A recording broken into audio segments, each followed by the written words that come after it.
Sir നമസ്കാരം. നവീൻ ബാബുവിൻ്റെ മരണവുമായി ബന്ധപ്പെട്ട് ഹൈക്കോടതി കേസ് പരിഗണിക്കാൻ പോവുകയാണ്. CBIക്ക് വിടണമെന്ന മഞ്ജുഷയുടെ ഹർജി പരിഗണിക്കാൻ പോവുകയാണ്. അതിനിടയിൽ ഒരുപാട് കുറേ സംഭവ വികാസങ്ങളുണ്ടായി.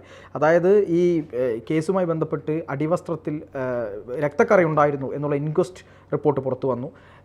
കുടുംബത്തിന് നേരിട്ട് കൊടുക്കാത്ത പോസ്റ്റ്മോർട്ടം റിപ്പോർട്ട് കോടതിയിൽ നിന്ന് എല്ലാവർക്കും കിട്ടി. ആ പോസ്റ്റ്മോർട്ടം റിപ്പോർട്ട് ഉൾപ്പെടെ എല്ലാം ഫാബ്രിക്കേറ്റഡ് ആണ് എന്ന് തോന്നുന്ന വിധത്തിലുള്ള പല പല കാര്യങ്ങളാണ് പുറത്തു വന്നുകൊണ്ടിരിക്കുന്നത്. ഒരു സ്ത്രീയുടെ വെളിപ്പെടുത്തലടക്കം അന്ന് ഈ ഇദ്ദേഹത്തെ സംസ്കാരത്തിന് വേണ്ടി എത്തിയ സമയത്ത് പോലും ഒരു സ്ത്രീ അവിടെ വന്നിട്ട് സംസ്കരിക്കരുത്, റീപോസ്റ്റ്മോർട്ടം നടത്തണമെന്ന് പറഞ്ഞിട്ടുണ്ടായിരുന്നു. അന്ന് ഇവരെ പോലീസ് ഒരു ഓട്ടോയിൽ കയറ്റി കൊണ്ടുപോവുകയായിരുന്നു എന്നാണ് പറഞ്ഞിരിക്കുന്നത്. എല്ലാ ഭാഗങ്ങളും നോക്കിയാലും ഇതൊരു കൊലപാതകമാണ് എന്നുള്ള തരത്തിലുള്ള പല സംശയങ്ങൾ ഉയർന്നു വരികയാണ്. അപ്പോൾ യഥാർത്ഥത്തിൽ ഇദ്ദേഹത്തിൻ്റെ മർമ്മസ്ഥാനത്ത് വരെ അടിച്ച് കൊലപ്പെടുത്തിയതെന്നുള്ള വരെ ആരോപണം വരെ ഉന്നയിച്ചു. ശശിയുടെ പേര് വരെ PV അൻവർ ഉൾപ്പെടെയുള്ളവർ ആരോപിച്ചിട്ടുണ്ട്. എന്തായിരിക്കും സംഭവിക്കാൻ പോകുന്നത്? ഇത് ഹൈക്കോടതിയുടെ ഉത്തരവിനെ കാത്തിരിക്കുകയാണ് കേരളം മുഴുവൻ. ഈ കേസിൽ താല്പര്യമുള്ളവരെല്ലാം ഉറ്റുനോക്കുന്ന ഒരു കോടതിയുടെ വിധിയാണ്. അതിപ്പോൾ വരും ദിവസങ്ങൾക്കുള്ളിൽ ഉണ്ടാവും. ഈ CBI അന്വേഷിക്കാൻ തുടങ്ങിയാൽ ഇതിൻ്റെ പിന്നിലെ കള്ളക്കളിയെല്ലാം ഒന്നൊന്നായി പുറത്തു വരും.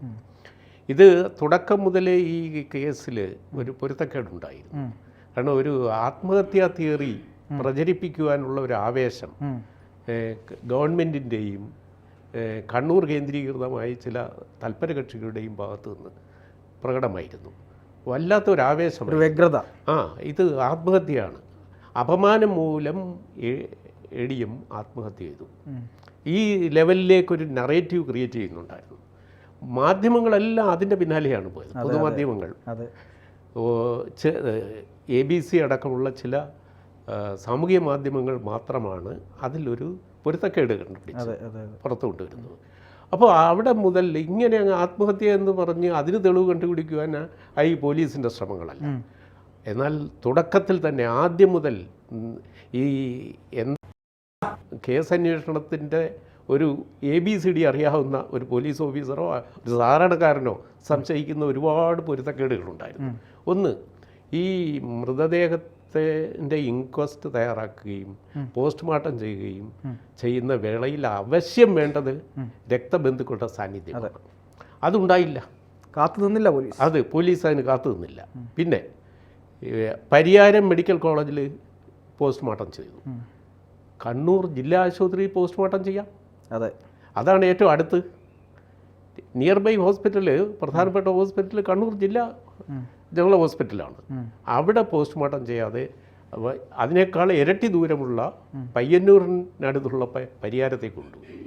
പരിയാരം മെഡിക്കൽ കോളേജ് ആണെന്നുള്ളത് വേണേൽ പരിഗണിക്കാം, കുട്ടികൾക്കൂടെ കാണാം, പഠിക്കാം എന്നൊക്കെയുള്ള. പക്ഷേ അതിനുള്ള സാവകാശം ഇല്ല. രാജ്യരാമനും പെട്ടെന്ന് ചെയ്തു. അപ്പോൾ അതല്ലായിരുന്നു ഉദ്ദേശം. എന്തോ ഒരു വ്യഗ്രത ഇതിൻ്റെ പിന്നിൽ ഈ പോലീസിൻ്റെ ഭാഗത്തു നിന്നുണ്ടായി.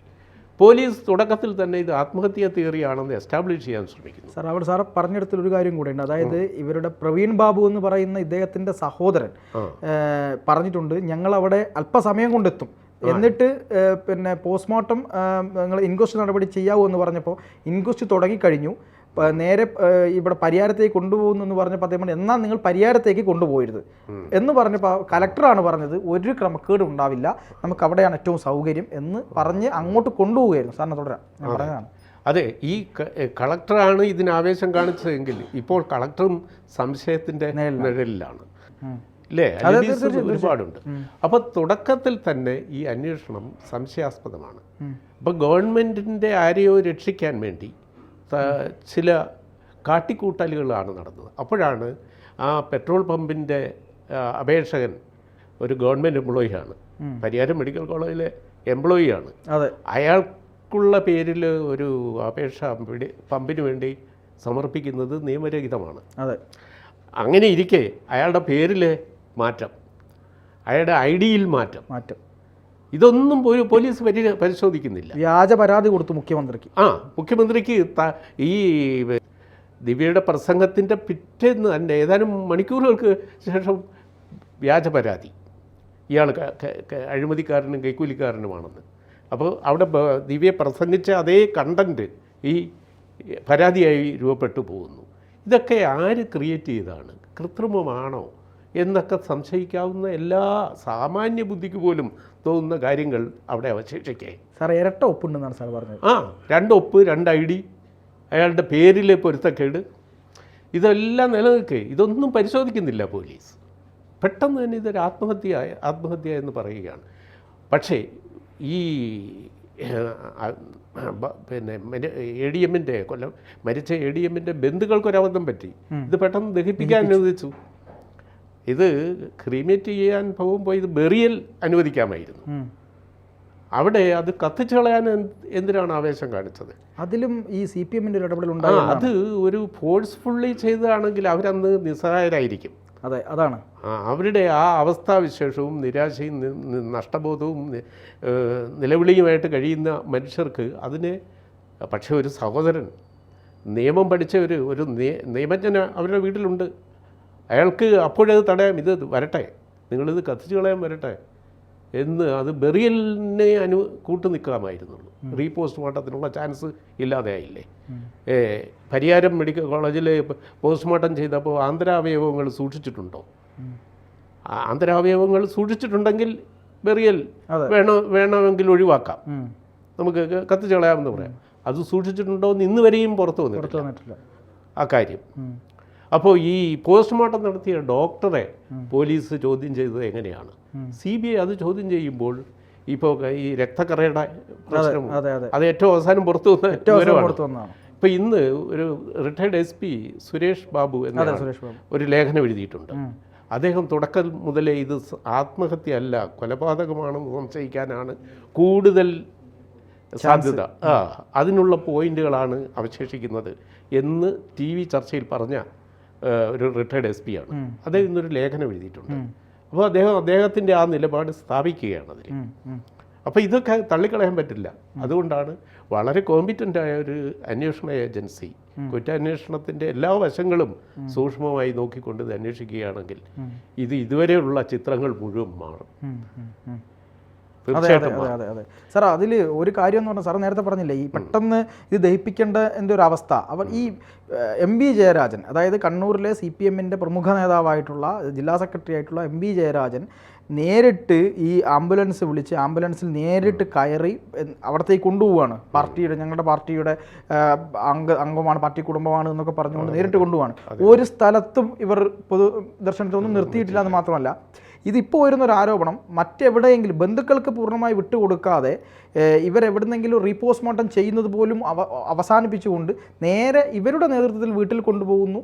അവിടെ കലക്ടർ ഉൾപ്പെടെയുള്ള ആളുകൾ, പോലീസുണ്ട്. പിന്നെ പത്തനംതിട്ടയിലെ പാർട്ടി അവിടെ പിന്നെ നേരിട്ടിടപെടുന്നു. ഇങ്ങനത്തെ ചില സംവിധാനങ്ങൾ ഉണ്ടായിട്ടുണ്ട്. അതെ, കണ്ണൂരിലെ പാർട്ടിക്ക് എതിരായിട്ട് പത്തനംതിട്ടയിലെ CPM ജില്ലാ നേതൃത്വം എന്നാൽ നവീൻ ബാബുവിൻ്റെ കുടുംബത്തിനൊപ്പമാണ് എന്ന് പറയുകയും അവർക്ക് വല്ല ഫുൾ സപ്പോർട്ട് കൊടുത്തുകൊണ്ട് ആദ്യ അവസാനം നിൽക്കുകയും ചെയ്യുന്നു. അത് കണ്ണൂരിൽ ഈ പറഞ്ഞ MB ജയരാജൻ കൂടെ മൃതദേഹത്തിനോടൊപ്പം പത്തനംതിട്ടയിലെ കോന്നിയിലെ ഇവരുടെ വീട്ടിലെത്തി അന്തിമോപചാരം അർപ്പിച്ചിട്ട് ഏതാനും മണിക്കൂർ കഴിഞ്ഞ് കണ്ണൂർ വന്ന് നവീൻ ബാബുവിൻ്റെ അഴിമതി കാര്യത്തിൽ വേറൊരു നിലപാടെടുത്തു. എല്ലാം കഴിഞ്ഞ ശേഷം അയാൾ അത്ര നല്ല പുള്ളിയല്ല എന്ന അർത്ഥത്തിൽ സംസാരിക്കാൻ തുടങ്ങി.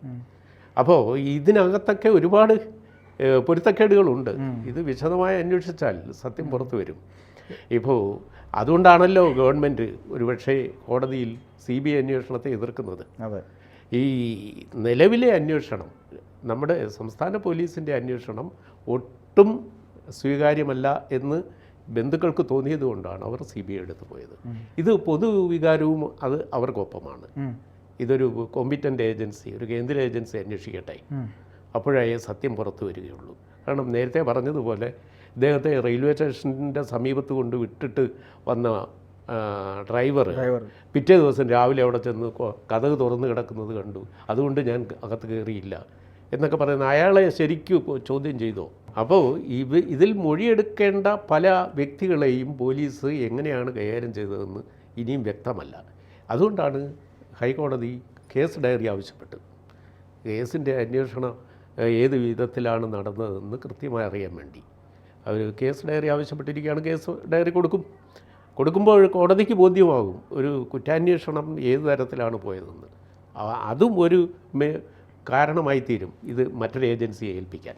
തീർച്ചയായും. എന്തായാലും സർ, ഇത് ഹൈക്കോടതി ഈ കേസ് ഡയറി ആവശ്യപ്പെട്ടതിന് തൊട്ട് പിന്നാലെ കണ്ണൂർ കളക്ടർ വീണ്ടും പോയി ചോദ്യം ചെയ്യുന്ന ഒരു കാഴ്ചയും കൂടി കണ്ടിട്ടുണ്ടായിരുന്നു. എന്ത് തന്നെയായാലും എല്ലാം അടിമുടി സംശയമാണ്, ഇതൊരു കൊലപാതകമാണ് എന്നുള്ള രീതിയിലേക്ക് പൊതുസമൂഹത്തിന് സംശയിക്കാനുള്ള എല്ലാ എലമെൻറ്റും എല്ലാ കാര്യങ്ങളും ഇതിലുണ്ട് എന്ന് തന്നെയാണ്. ആ കുടുംബത്തിന് നീതി കിട്ടണം, അത് ഹൈക്കോടതി കാണും എന്ന് തന്നെ നമുക്ക് പ്രതീക്ഷിക്കാം.